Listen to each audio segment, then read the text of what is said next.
जय मसीह की सभी को। आज का वचन देखेंगे हम उत्पत्ति उसका 4 अध्याय केन और हाबिल।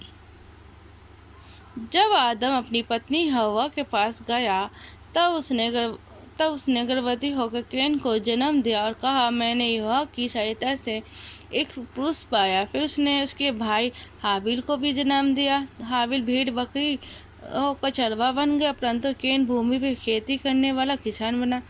कुछ दिनों के पश्चात केन यहोवा के भूमि की उपज में से कुछ भेड़ ले आया और हाबिल ने अपनी भेड़ बकरियों के कई एक पहले लोटे बच्चे भेड़ ले लाया। उनकी चर्बी भेड़ चढ़ाई। तब यहोवा ने हाबिल और उसकी भेड़ तो ग्रहण किया, परंतु कैन और उसकी भेड़ को ग्रहण न कर किया।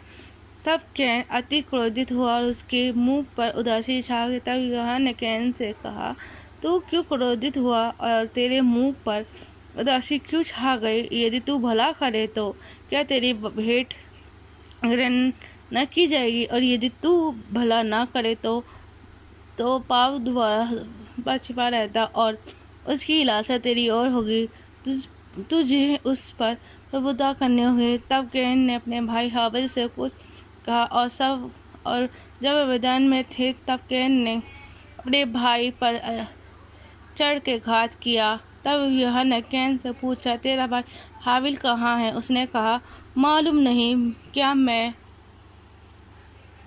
अपने भाई का रखवाला हूँ? उसने कहा, तूने क्या किया है? तेरे भाई का लहू भूमि से मेरी ओर चिल्ला कर मेरी दुहाई दे रहा है। इसलिए अब भूमि जिसे तेरे भाई का लहू तेरे हाथ से पी के लिए अपना मुंह खोला है, उसकी ओर से तू श्रापित है। चाहे तू भूमि पर खेती करे तो भी उसकी पूरी उपजा फिर तुझे ना मिलेगी, और तू पृथ्वी में भटकने वाला और भगोड़ा होगा।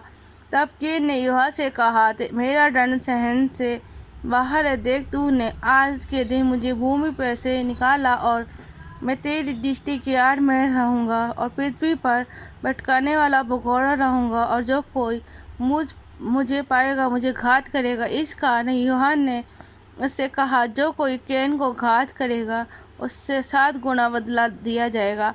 और यहोवा ने कैन के लिए एक चिन्ह ठहराया, ऐसा न हो कि कोई उसे पाकर मार डाले। आमीन।